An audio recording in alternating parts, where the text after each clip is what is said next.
Nyenita wa Jimmy Wambua na karibu sana.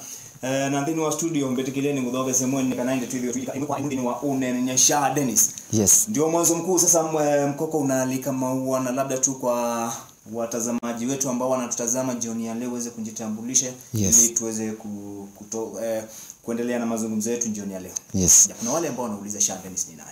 Yeah, Dennis. This is Dennis from Ukambani region. I'm the youth leader of Ukambani region. Most of the times huwa ninatetea wanarika ili kuweza kupatiwa nafasi kadhaa kutoka sehemu mbalimbali, kutoka kwa national government, kwa county government, ili sisi wanarika tukaweze kuendelea mbele na maisha yetu ya kesho. Yes. Karibu sana katika studio zetu za Cheni TV Twasiava ni vodho. Tuanze moja kwa moja bwana Dennis. Kulingana na mtazamo wako na pia maoni yako, je, serikali ya Jubilee imeweza kuwafanyia wananchi wake kazi kama vile ilivyokuwa imesema hapo awali wakati ambapo ilikuwa inajipigia debe? Kwanza ningependa nichukue nafasi hii nimpongeze Mheshimiwa Rais Uhuru Kenyatta. Pia naibu wake. Mimi nataka nikwambia kwamba Jimmy, tangu tukue na huru, naweza sema ya kwamba hii serikali imejaribu. Jubilee Party imejaribu, imefanya kazi kwa njia ambayo inastahili. Ukiangalia Mheshimiwa Uhuru Muigai Kenyatta na Mheshimiwa naibu wa Rais William Ruto walipokuwa wakitengeneza hii kiama ambacho ni cha kuunganisha Wakenya pamoja na kuleta kila Mkenya pamoja, tuache ile siasa za mgawanyiko, mara kabila hii na kupigana. Hiyo ilileta umoja na kuleta Wakenya pamoja. Kwanza ikaregesha ule uhusiano wa Wakenya pamoja. Hiyo ni kitu ya kwanza na ningependa nimpongeze. Ya pili, ningependa nimshukuru sana kwa yale mambo amekuwa akifanya Mheshimiwa naibu wa Rais na pia Mheshimiwa Uhuru Muigai Kenyatta ambaye ni rais wa Jamhuri ya Kenya. Vile amekuwa akifanya, kwa hakika amekuwa akitembea sehemu mbalimbali kama counties na zile constituencies, anajaribu kulaunch zile development, zile Wakenya bado miradi ya maendeleo. Ile miradi ya maendeleo kama vile stima, maji, unaona vile school fees, vile kuna shida, anajaribu kusaidia wanafunzi na pia anaongeza zile pesa anasaidia wanafunzi ili waendelee na masomo yao kwa njia ambayo inastahili bila matatizo yoyote. Na hapo unaona kama zile nyumba, na ukiona zile kabini ambazo alikuwa anafanya last time, alikuwa anasema kila uchaguzi akienda ni lazima watu wamwage damu juu ya ukorofi, juu ya shida kupigana. Lakini saa hiyo haiko sahihi. Saa hii kuna amani, nchi inaendelea poa, nchi inaendelea salama bila shida yote. Na ndipo unaona Mheshimiwa naibu wa Rais ana move hapa na pale, anajaribu kuleta Wakenya pia pamoja na ili kusaidia wanarika aswa. Dennis, ukijaribu kuangalia utapata kwamba ni kama kumekuwa na tofauti kati ya rais na naibu wake ambaye ni bwana William Ruto. Je, kulingana na maoni yako, uone kama zile tofauti ambazo sasa hivi zinashuhudiwa katika utendaji kazi huenda ukaathiri ule utendaji kazi wa kawaida kwa mwananchi? Hiyo mimi naweza sema hakuna tofauti na yeye. Maana sasa hivi Mheshimiwa naibu wa Rais anapoenda Kakamega, anapoenda Kitui, anapoenda Machakos, anapoenda Makueni, akaende maybe akazidue miradi tofauti, hiyo ni ishara ya kuonyesha pia ametuma na Mheshimiwa Uhuru Muigai Kenyatta. Na hapa hakuna shida yoyote. Hiyo ni zile tu siasa duni, siasa za kusema huyo wasikizani. They are together. Yes. But Dennis, labda iwapo utaniruhusu ni kurejeshe nyuma, kuna wale wafuasi wa rais, wanaibu wa rais ambao ni wametokea sehemu tofauti. Kwa mfano tukiangazia kisa ambacho kiliweza kutendeka siku chache ambazo zimepita, utapata kwamba kuna wale ambao waliweza kukatazwa kuendeleza mikutano yao ya kisiasa. Au ni wafuasi wa naibu wa rais. Baadaye naibu kiongozi wa Wiper bwana Stephen Kalonzo Musyoka tukamuona katika sehemu tofauti akiendeleza kampeni zake. Na pia tumeweza kuona governor wa Machakos bwana Dr. Alfred Mutua pia akizuru katika maeneo tofauti na pia kuendeleza kampeni zake za kuwania kiti cha urais ufikapo mwaka 2022. Lakini tunapoingia katika mrengo wa Jubilee tunaona naibu wa rais ni kama anajaribu kukandamizwa. Je, kulingana na maoni yako, huoni kama hii ni njia ya kumdhulumu naibu wa rais? Hiyo hakuna kumdhulumu pale, but the law is very clear. We have the right to move everywhere in this country. Tuko na ruhusa ya kutembea kila mahali. Uwe mwanasiasa, uwe Mkenya wa kawaida, tuko nafasi ya kutembea kila mahali sisi wote. So hakuna zile ile iko ni vile ninaona vile umesema hapo ni siasa tu ziko. Lakini inaonekana wazi Wakenya wengi wako nyumba ya mheshimiwa naibu wa rais. Yes. Manake sasa unapoangalia sasa hii mheshimiwa Uhuru Kenyatta anaenda kumaliza muda wake, sivyo? Na sasa hii ukiangalia ni nani mwingine, hata wewe mwenyewe ukiangalia nani mwingine anaweza kuja kuwa rais wa Kenya. Bado kuna nafasi, kuna wakati kumbuka 2022 iko mbali sana. Kuna wakati ngoja nikwambie kitu. Safari huanzishwa na hatua. Yes. Labda tukifika 2022 kutachipuka viongozi wengi, labda tu hata kama watachipuka ni sawa. Lakini ukilinganisha huyu mwanaume, huyu kiongozi naibu wa rais, Mheshimiwa William Ruto, hata tangu Kenya wapate uhuru. Hakuna mtu aliyefanya kazi kama huyo. Asante, ni kulingana na mtazamo wako na kulingana na vile naona ukiangalia saa hii Jimmy, ukiangalia saa hii unaona wanarika wengi sana anawasaidia. Unajua lazima tuangalie sisi kama wanarika na pia wale wengine na pia Wakenya wote. Tuangalia haswa ni kiongozi yupi anaweza saidia jamii la Wakenya wote na kila jamii. Unaona? Si eti ninatoka ukambani ama unatoka Kikuyu ama unatoka Kalejini and you need your leader only to serve you. We need a leader mwenye atazunguka Kenya mzima asaidie mwanarika, asaidie mama, ule mzee na Kenya endelee mbele. Na huyo ni nani? William Ruto. Okay, kuna wale ambao wamekuwa wakisema kwamba kumuuza naibu wa rais ambaye ni bwana William Ruto katika maeneo ya ukambani ni sawa na kuuza nguruwe kule nchini Meka. Jambo ambalo haliwezi likatendeka. Unaweza ukasemaje? Ama unaweza ukaje? Na hiyo kutumia hii neno nguruwe. Hiyo ni kama matusi. Na hao wanafaa kuchukuliwa hatua ya kisheria. Vizuri. Wakajibu maswali. Manake sasa hivi hata kama uko tofauti na ule mwenzako haufai kutoa yale maneno ambayo yanachochea ama ya kuleta chuki baina ya kabila hii na kabila hii. Unaona? Okay. Yes. Turudi katika eneo la ukambani. Mwezi uliopita kiongozi wa Wiper ambaye ni Daktari Stephen Kalonzo Musyoka aliweza kuzuru katika maeneo ya Chuso. Na katika hotuba yake aliweza kusema ya kwamba ni vizuri iwapo katiba itafanywa marekebisho kufikapo mwaka 2022. Kwa sababu ambazo aliweza kuzipeana ambazo zingine ni za kutilia mkazo. Lakini sasa swali langu linakuja hivi. Je, huu ni wakati mwafaka wa katiba kufanywa marekebisho?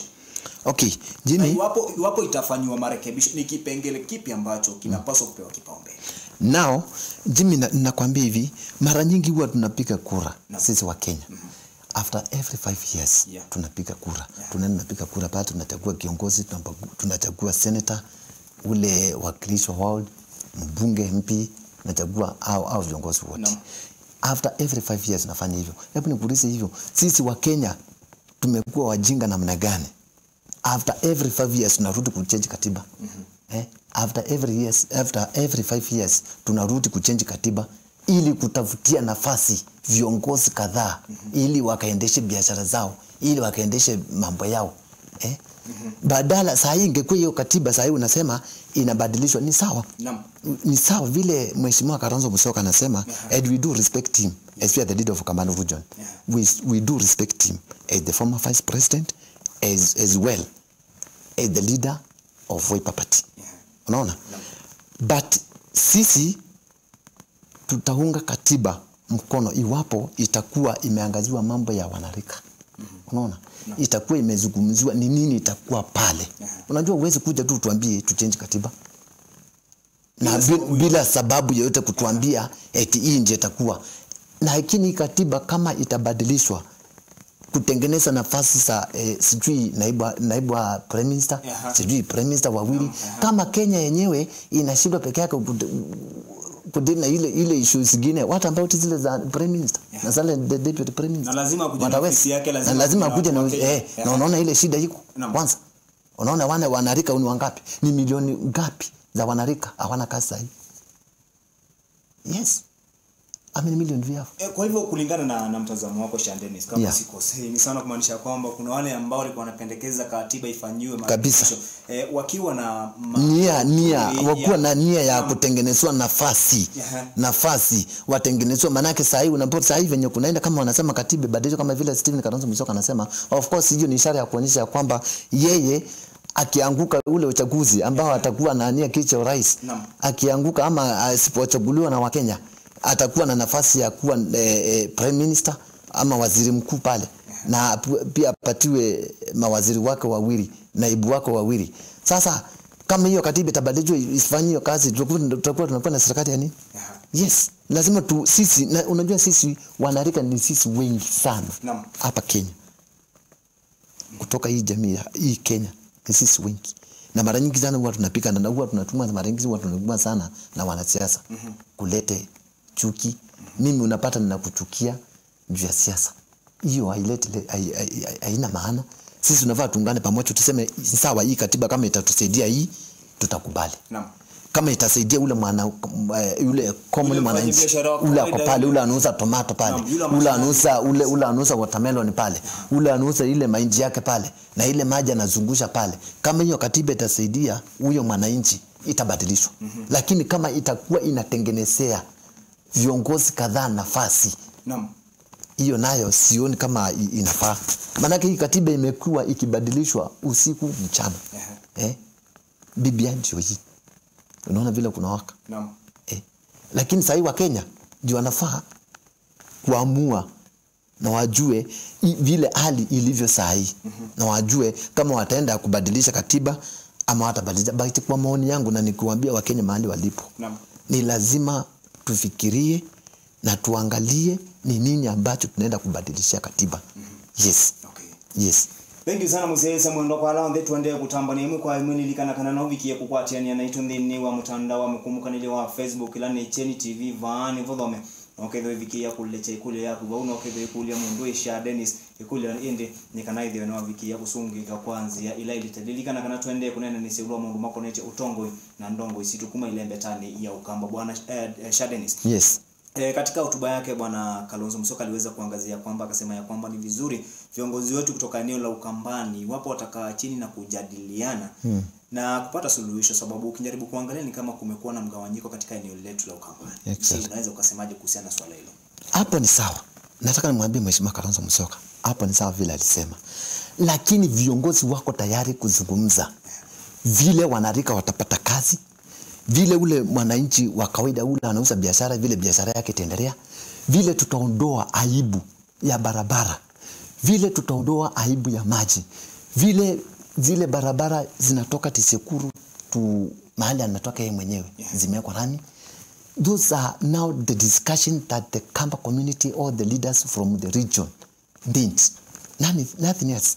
But kama yeye anaona ya kwamba wako tayari kuzungumza ni nani atakuwa kiongozi wa jamii la Wakamba, hapana. Hiyo ishapita na wakati. The people of Ukambani really they have already decided. Yes, na washaamua. Na unajua wakishaamua ni hivyo, hakuna venye unaweza badilisha kichwa cha watu ama akili za watu. Wakishaamua huyu ndiye atakuwa kiongozi na ambaye ameonekana akiwa na mwelekeo na ameonekana akiwa na maono ya jamii la Wakamba. Wakishaamua ni hivyo. Itakuwa hivyo. Itakuwa hivyo. Na already washaamua. Ndio ukiangalia sasa hiyo ukikombea zile mikutano ambazo mheshimiwa Mudhama ambaye alikuanga senator wa Machakos. Ukiangalia hizo mikutano ambazo anafanya na ukiangalia zile ambazo mheshimiwa Kalonzo anafanya ni tofauti sana. Unapata zile mikutano sasa hivi unaona kama some few days ago mheshimiwa Johnson Mudhama ameweza kusaidia wanarika wote. Tutakuja hapo. Na ameweza kusaidia wale wengine. Pia vile umesema hapo. Saa hii hakuna shida yote. Wakamba saa hii wako nyuma ya Mudhama na wako nyuma yake. Tunakuja hapo bwana Sha Dennis. Yes. Yeah, usiharakishe mambo bado tunakuja hapo. Pole pole. Yes. Yeah, kufikia sasa. Kiongozi wa Wiper bado tukiwa kwa Kalonzo. Tumeweza kuona akitangaza bayana ya kwamba atakuwa anawania kiti cha urais ufikapo mwaka wa 2022. Yes. Kulingana na mtazamo wako. Je, Kalonzo amekuwa serikalini kwa miaka nyingi sana. Amewafanyia Wakamba kazi jinsi walivyokuwa wanatarajia? Hiyo ni swali rahisi Na pia ni swali ambalo liko na jibu. Sasa hiyo ukiangalia, ningependa ujibu ukijaribu kulinganisha vile wananchi wanateseka. Yes, ninakupeleka hapo. Ninakupeleka hapo vile umeniuliza. Manake Kalonzo Musyoka sasa hii ambaye ni kiongozi wa chama cha Wiper amekuwa serikalini miaka 35 as we talk now. Amekuwa hapo over 35 years, around 20 years somewhere there. Hata mimi nikizaliwa nilipata tu ni kama tu anafanya kwa serikali. Lakini mimi nikiona hakuna faida yoyote amesaidia jamii ya Wakamba. Juu unaona sasa kama zile vita zinaendelea sasa kutoka counties zile huko na kwingine. Sasa ukiangalia wale watu wanasema, mimi siwezi nakwambia sasa Mheshimiwa Kalonzo Musyoka kama kuna mtu yeyote mwanarika yeyote anaweza toa ushuhuda asimame aseme mimi leo nimefika hapo, nimefikishwa hapo juu ya Mheshimiwa Kalonzo Musyoka. Those are things that we are supposed to look. Na ukiangalia pia mahali ametoka yenyewe eneo lake Tisekuru huko Mwingi, the people they are crying there. Juzi uliona ile basi ambalo ilianguka ikaua wanafunzi kadhaa juu ya barabara bofu, na still na alikuanga makamu wa rais. Unaona hapa kuna kitu ambaye amesaidia jamii ya Wakamba na kusaidia watu wa Ukambani. Si eti kuja kumfanyisha mtu kama mimi ukuje unifanishe kuwa MCA ama kuwa MP na ati unaenda unasema tumesaidia watu wa Ukamba. Hapana. Hujasaidia watu wa Ukambani region. Umesaidia huyo mtu akakuwa MCA, ukamsaidia akakuwa MP, ukamsaidia maybe akakuwa senator. Lakini hujasaidia jamii ya Wakamba. Na lazima tuangazie vizuri. Yes. Okay. Kwa hivyo kulingana na maoni yako, kulingana na mtazamo wako, hakuna kitu amesaidia jamii ya Wakamba. Yes. Iwapo ungempea max out of 10.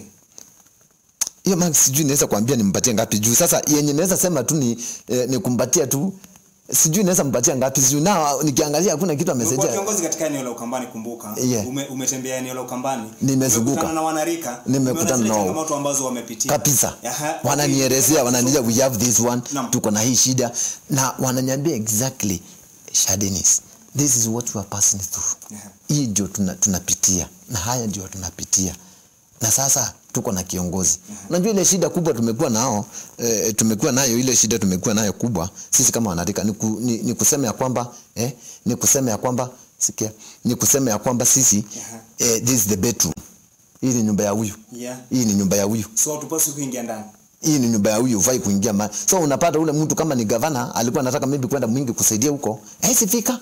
Jua zile vituko sukuko. So lazima kwanza watu waache zile vituko. Sindio? Okay. Yes. Turudi bado katika eneo la Ukambani. Ukijaribu kuangalia na kufananisha vile hali ilivyokuwa hapo awali, wakati ambapo kiongozi wa Wiper ambaye ni Stephen Kalonzo Musyoka na ambaye alikuwa wakati huo senator wa kaunti ya Machakos bwana Johnston Muthama, utapata ya kwamba uhusiano wao ulikuwa karibu sana. Lakini ukijaribu kuangalia vile hali ilivyo sasa hivi utapata kwamba ni kama kila mmoja anaenda na njia zake. Je, ni kitu gani ambacho kulingana na maoni yako ambacho kimeweza kuchangia hawa wote wawili wakagura kila mmoja akaenda njia zake? Jimmy, watu wanakuanga tofauti sana na viongozi wanakuanga tofauti sana. Utapata kuna ule kiongozi ambaye ako pale kushughulikia watu wake, na kuna ule kiongozi ambaye ako pale kwa tumbo lake tu peke yake. Kama saa hii ukiamua leo niunge mkono na unapoangalia for example ninajifanya mzuri kwako na ninajifanya naweza saidia wale wengine pale na uniunge mkono, maybe nipate nafasi fulani, unaona?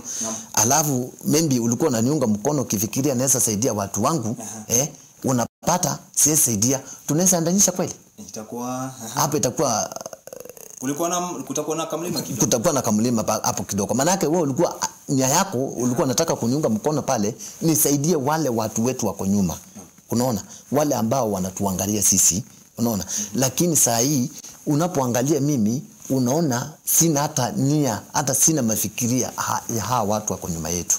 Wewe unaweza enda tunaweza endanisha kweli? Unaona?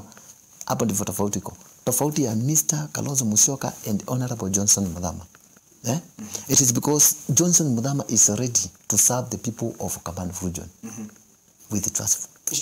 Ini kumaanisha kwamba Kalonzo yuko tayari na bado tumemuona, tumesikia akiongea, tumesikia hotuba zake kadha wa kadha, tumeweza pia kusikia za Muthama. Ini kumaanisha kwamba Kalonzo yuko tayari. Na ngoja nikwambie Jimmy, hotuba haimaanishi kitu. I can stand here and I can yani I can pledge many things as possible. Ninaweza sema nitafanya hii, ninaweza sema nitafanya hii. Hotuba ni sawa. Hotuba ni kama ile tu Mheshimiwa Rais Uhuru Kenyatta anatoa. Ni sawa? Ni sawa, ni the same. Hata ile ambayo unaweza simamishwa hapa na mtu utoe, uambie watu nao ninasimama hii kiti, nitawafanyia nini? Zile manifestos zenye nafaa kufanya, nitasaidia wale watu wangu wa kutoka eneo langu na nini. Unaona? Hiyo ni vitu, hotuba si issue. Inaweza toa tu, hata mtu anaweza kutoa, but wewe umesaidia watu wako na nini? Hiyo ni maswali. Ukiangalia Honorable Johnson Muthama juzi last month alitoa 2 point ama shilingi milioni 2.5 kusaidia wale wanamuziki ambao wamelemewa wakati wa corona. Unaona? Yes, ni kiongozi. Yes. Is that not a leader? Those are the leaders that we are focusing for. And we are looking. And you are following. We cannot follow someone because of party.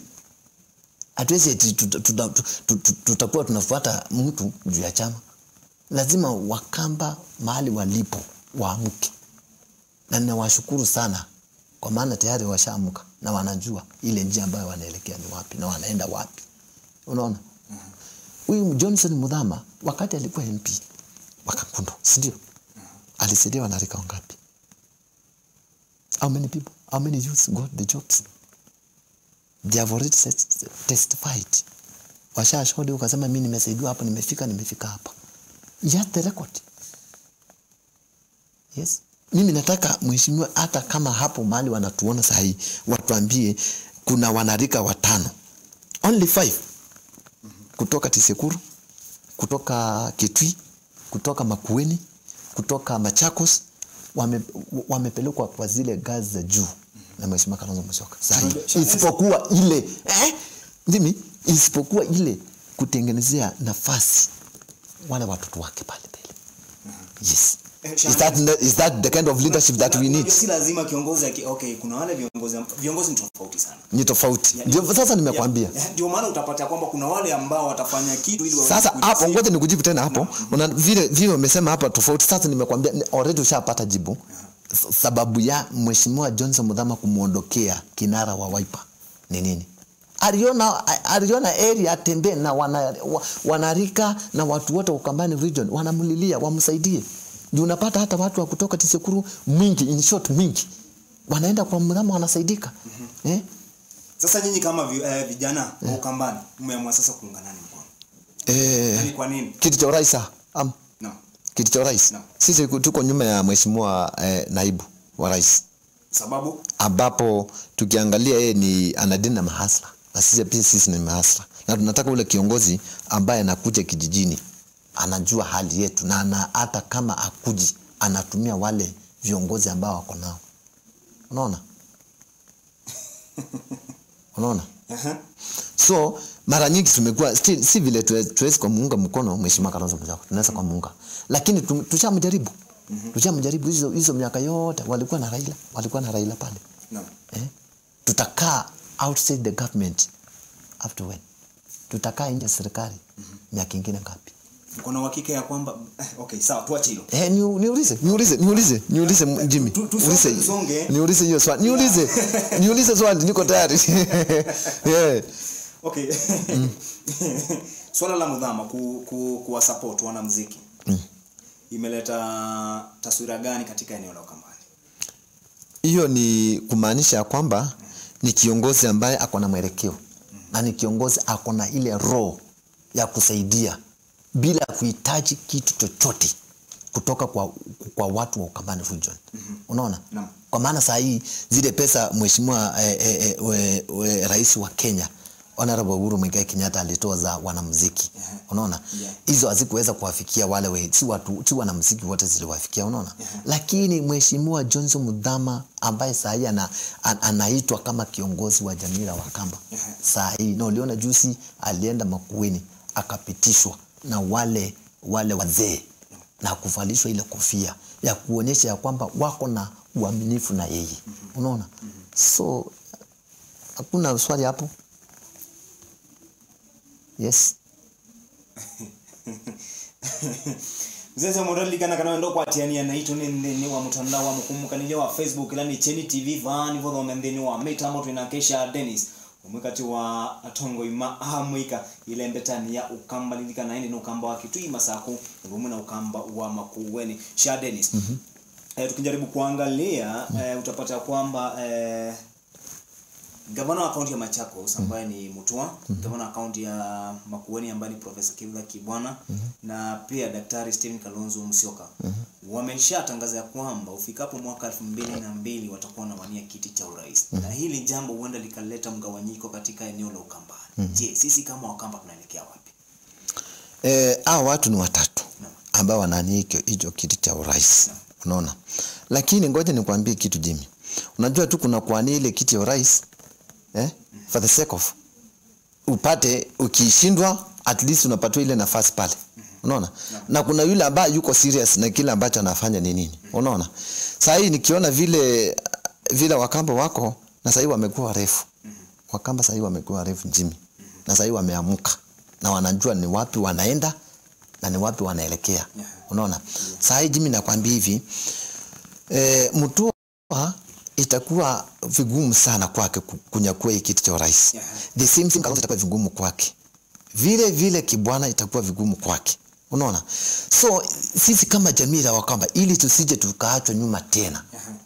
Kama vile ilifanyika the last general election. Tunafaa tufanyaje? Ile position ya pili tuchukue hiyo position. Hiyo nafasi ya pili tuchukue. Na ndio maana ulikuwa unaona Mheshimiwa Johnson Muthama walikuwa anajaribu the other days, unaona vile alikuwa anajaribu kuwaleta pamoja. By the way, I would like to recognize Honorable Johnson Muthama for the work they have been doing. Amekuwa akifanya kazi ya muhimu sana na kazi nzuri sana aswa kwa jamii ya Wakamba. Kutetea mali za Wakamba. Number 2, ile kiti ya urais unaona hapo Muthama sasa alipo. Hapa ndipo kutakuwa nafasi ya pili.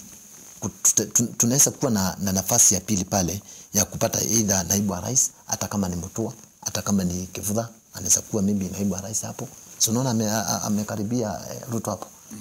Unaona sasa unajua Muthama hako na sauti. Kitu gani kinakufanya useme kwamba mahali ambapo Muthama atakuwa sasa ndio kutatokea nafasi ya pili? Manaka nangua sasa hii unaangalia ile voice ama ile sauti Wakamba wanamsikiza nani? Unaona? Saa hii si vile Kalonzo alikuwa anasikizwa hapa zamani. Si vile sasa anasikizwa. Jimmy, mimi nataka nikwambie kweli. Things are different on the ground. Things are different. Si vile alikuwa anasikizwa hapa zamani. Na ndio nakwambia Wakamba sasa. Si ule wa zamani wakati alikuwa nominated MP Mwingi North akakuja akakuwa MP, si huyo. Saa hii yule anasikizwa sana na Wakamba wanajihisi wako nyuma yake. Na kulingana na yale matendo ambayo anafanya ni Mheshimiwa Johnson Muthama. Na wale wengine viongozi wengine akina Kibwana, akina Mutua na akina Charity Kilo ambaye ni gavana wa Kilifi County. Yes. Saa hii kama iwapo unajua ngoja nikwambie Jimmy, you cannot tell me that you'll be the president of this great republic of Kenya and you go around campaigning with your own people. Unatoka hapo unataka kuniambia utakuwa rais wa hii jamhuri ya Kenya. Na unatoka hapo uende Msambweni ama unatoka hapo uende Taita Taveta. Na viongozi the same wa Ukambani region wale ma MCA wenye wameelektiwa ama wamechaguliwa na tiketi ya chama yako. Wamechaguliwa na chama yako. Hao ndio wanaenda kukambini nao pale pale kwa Taita Taveta, Msambweni, Kakamega, viongozi wa Kamba. You cannot gain that. You cannot afford to have those faults with your own people. You have to mix up. Unaona? That unaona Muthama wanatembea kila kona. Murang'a, si alikuwa Murang'a. Si alikuwa wapi? Juzi jona alikuwa Msambweni. Anatembea na kina wale, anatembea na wale viongozi, yani anajaribu kuleta watu pamoja. Ili hii kiti ikija kuchukuliwa hii ya urais, kusikue na Mkikuyu, kusikue na Mkamba, kusikue na Kalenjin, kusikue na Jaluo. Yani kama ni mawaziri kutoka pale mpaka chini, they are mix up. Yes. Na hii shida ilitokea wapi? Sababu bado tulikuwa tunaona kitambo alikuwa anatembea pamoja, Mudhama alikuwa anamsupport sana Kalonzo. Lakini baadaye jinsi siku zilivyoweza kusonga ndivyo bado tunazidi kuona ni kama kumekuwa na tofauti kubwa kati ya viongozi wawili. Unajua ni kama saa hii uende ukuwe na shamba lako pale, Jimmy. Hiyo shamba unalima kila season, si ndio? Kila wakati unalima, hii mwaka unalima. Hiyo shamba leo unalima unapata gunia ngapi? 3. Ile mwaka mwingine unalima unapata gunia ngapi? 2. Ile nyingine unalima unapata gunia 1, si ndio? Ile nyingine unalima unakosa. Sasa kama mimi nimekuwa tukilima mahali pamoja na nimekuwa kama nimekuwa nimekukodishia hiyo shamba na ninataka mshahara pale. Nitarudi hapa tena. Utarudi hapa tena, maana yake ni lazima ulipie. Na uokote chochote. Naam. Au uokote chochote. Naam. Unaona? So first of all, you should understand that Mheshimiwa Kalonzo Musyoka has been sponsored by Honorable Johnson Mudhama. Me, I don't know Johnson Mudhama. I don't know. I have never met. I have never met with Johnson Mudhama, who is the senator of the former senator of Machakos County. I have never met with that guy. I have never. CSMT nimetu. Sijaipatana na Kalonzo, but kulingana na yale mambo ambayo yanaendelea Ukambani, je, nasababisha watu waongee na wakuwe na hasira sana na Mheshimiwa Kalonzo Musyoka. Ukikombea unasema huyu mtu aliwahi kuwa naibu wa rais, aliwahi kuwa makamu ya rais, na huyu aliwahi kuwa MP na akakuwa senator. Na ukilinganisha ile kazi na vile ametendea wanarika na vile ametendea watu wa jamii la Wakamba na kutetea mali ya jamii la Wakamba, huyu amekuwa aliwahi kuwa makamu wa rais, hawezi mfikia. Kwa nini watu wasiama hapa waende pale watafuta ule kiongozi ambaye anajali maslahi yao? Juzi uliona ile kichaka ambaye ni ya Matunguru ambaye ni KBC. Uliona Taita Taveta. Who was the best person to stand and to fight for that land? Ni nani alisimama na kupigania haki za watu? Ni nani? Jimmy. Ni nani? Okay. Ni nani? Just you are here and you do listen. Huwa unasikiza. Ni nani alihakikisha hao watu wa Matunguru wamepata haki yao? Ni nani alihakikisha ile shida kwa Taita Taveta imetengenezwa? Bwana wetu hapa alikuwa ametulia. People wanajionea, watu wanajionea kwa macho. Kwa hivyo sio kitu cha kuambiwa. Sikio kitu ya kuambiwa hapa. Watu wanajionea na wanaona ule jamaa Mheshimiwa Johnson Mudhama anafanya kazi na anasaidia. Hata ngoja nikwambie, ile kutetea mali ya umma ni kitu ya muhimu sana. Okay, Sean Dennis, sababu bado naona wakati wetu bado unazidi kuyoyoma. Okay, kuwe na mfutano, kusikuwe na mfutano, lazima suluhu liweze kupatikana katika dakika ya mwisho. Je, iwapo sasa ungepata nafasi ya kuwashauri hawa wawili, ambapo ni senator aliyekuwa senator wa Machakos Bwana Mudhama na pia ambaye ni kiongozi wa Wiper Bwana Kalonzo Musyoka, ungewashauri wafanye kitu gani kwa manufaa ya Ukambani? Now unajua saa hii vile venye huko kuwaleta pamoja itakuwa ni vigumu sana. Iwapo ungepata hiyo nafasi itakuwa ni vigumu sana. Manake vile nimekuambia watu ni tofauti na kila mmoja ako na mafikiria yake. Unaona? Ule mwingine ako na mafikiria ya kusaidia watu wa jamii la Wakamba, ule mwingine ako na mafikiria maybe ya mambo mengine, unaona? Na ukiangalia zile vitu ambazo zimekuwa zikifanyika kama zile vitu imekuwa ikiendelea huku ma MCA na ma governors, I see you know everything about it. So unaona, kama mimi ningeuliza sasa kwa sasa ni washauri, ningemwambia Mheshimiwa Kalonzo ambaye ni kinara wa Wiper, sisi hatumchuki. Hatuna chuki yeyote na mtu yeyote ama na mtu yeyote wa kutoka mrengo wa Wiper na wala ma MCA. Na si vile tunapendelea Mheshimiwa Johnson Mudhama, lakini ni lazima tuseme ukweli na ukweli usemwe. Yale ambayo huyu jamaa amefanya na yale ambayo huyu jamaa Mheshimiwa huyu kiongozi wa Wiper yale ambayo amefanya. Unaona, ukiangalia wote ni viongozi, sivyo?